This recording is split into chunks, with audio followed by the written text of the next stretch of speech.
Next projects ఇంకేం plan చేసుకున్నారు? Next ఏంటి? పాటలు పాడడం అని, రాయడం ఇంకెన్ని ఉన్నాయి? ఉన్నాయి దాదాపు, అంటే సాంగ్స్ అయితే చాలా ఉన్నాయి. ఇప్పుడు ఈ పాట ఒక్కటి రిలీజ్ అయింది, ఇట్లా డిఫరెంట్ గా ఆల్బమ్ చేసుకుంటూ వెళ్ళాలి అండ్ వీళ్ళంత తొందరగా ఇండస్ట్రీలోకి పోవాలనేది నా ఆశ, ఇంకా వేరే లేదు. అంటే మనల్ని మనం ప్రూవ్ చేసి, నేను ఆల్రెడీ ప్రూవ్ చేసుకున్నా, సోషల్ మీడియా ద్వారా ప్రూవ్ చేసుకున్నా, కానీ అక్కడి వరకు రీచ్ అవ్వాలి, అక్కడి వరకు రీచ్ అవ్వాలని ఈ ప్రయత్నాలు ఇప్పుడు సింగర్ గా గానీ యాక్టర్ గా గానీ ఇవన్నీ చేసిన.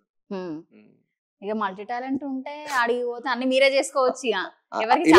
అండ్ ఇలాంటి వాళ్ళకి అవకాశాలు కూడా ఎక్కువ ఉంటాయి, వింటాం కదా, వాళ్ళు వీళ్ళు చెప్తుంటారు కదా, సో అట్లానే సరే ఎందుకు ట్రై చెయ్యొద్దు అని. మళ్ళీ ఎప్పుడు మీ సాంగ్ మాకు రాబోతుంది బయటికి? ఇప్పుడు ఈ సాంగ్ ఫుల్ గా కంప్లీట్ చేసి రిలీజ్ చేసిన తర్వాత వెంటనే ఇంకొక డిఫరెంట్ క్యారెక్టర్ గెటప్ అయితే ఇట్లా ఉంటుంది. గెటప్ అయితే ఇదేనా తెలీదు, చూడాలి. ఫీమేల్ అనుకుంటున్నా, ఫీమేల్ కాంచనా టైప్. అది కూడా అక్కడేనా తెలియదు, డైరెక్టర్ డైరెక్టర్ గా డిపెండ్ అయి ఉంది. అంటే ఇప్పుడు ప్రొడక్షన్ వర్క్ కూడా మొత్తం మీరే చూసుకుంటారు కదా, సో వాళ్ళకి తినడం కానీ ప్రతి ఒక్కటి ట్రావెలింగ్ చార్జెస్ కూడా మనమే పెట్టాలి. సో ఎలా ఫేస్ చేస్తున్నారు ఇవన్నీ మీరు? ఇక తప్పదు, మనం ఒకసారి దిగినాం కాబట్టి రంగంలోకి, ఇక తప్పదు. అట్లా అడ్జస్ట్ అయినా కాబట్టి నేను 1 year చాలా డిసప్పాయింట్. లేకపోతే నా ఛానల్ ఇంతవరకు మంచి గ్రోత్ లో ఉంటుండే, నాకు ఫైనాన్షియల్ గా నాకు కూడా ఛానల్ నుంచి అంటే మనది మిడిల్ ఫ్యామిలీ కాబట్టి, సో వాళ్ళకి పెట్టడానికైనా ఏదైనా కూడా మనకి అమౌంట్ ఖచ్చితంగా అవసరం. సో ఇన్కమ్ అంటే మీకు ఏమన్నా ఇన్కమ్ వస్తుందా? ఇప్పుడైతే ఏం లేదండి, లేదు. అంటే నేనే ఇప్పుడు అప్పు చేసి, లైక్ ఫ్రెండ్స్ దగ్గర అప్పు చేసి, అది చేసి ఇది చేసి వీళ్ళని వాళ్ళని అడుగుతూ చేయడమే సరిపోతుంది. అంటే ఇప్పుడు యూట్యూబ్ ఛానల్ పెట్టుకున్నారు కదా, సో దాని ద్వారా మీకు కొద్దిగా వస్తుంది. సో అంటే నీడ్స్, మన డైలీ నీడ్స్ కి సరిపోతాయి. రూమ్ రెంట్, ఫుడ్, జస్ట్ కూరగాయలు, అంటే మొత్తం మీకే అయిపోతుంది. అంటే ఇంట్లో చూసుకోవడము ఇక ఇప్పటి వరకు అయితే లేదు, వాళ్ళే చూసుకుంటున్నారు.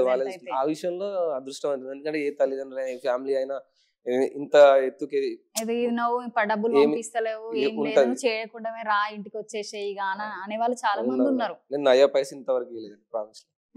మా కుటుంబానికి అయితే నేను ఇవ్వలేదు. చూద్దాం. మీ మమ్మీ ఎలా సపోర్ట్ చేస్తుంటది నీకు?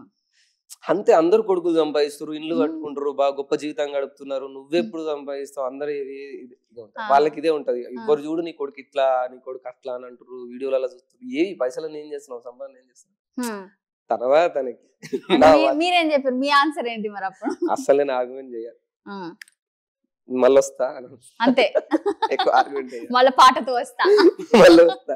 ఎక్కువ ఊరికి వెళ్ళినా ఎక్కువ ఉండను. అంటే ఇప్పుడు వాళ్ళకి ఎక్స్పెక్టేషన్స్ ఉంటాయి కాబట్టి ఆడున్న 2-3 రోజులు ఉన్నా వీళ్ళు ఎంతో బాగా సంపాదించిన ఫీలింగ్ వస్తుంది. మన రిచ్ గా ఆడున్న రోజులు కూడా కొంచెం రిచ్ గానే ఉన్నట్టు బిహేవ్ చేయాల్సి వస్తుంది. లేకున్నా మంచి బట్టలు, మంచి తిండి, అందరితో అట్లా బతకాల్సి వస్తుంది.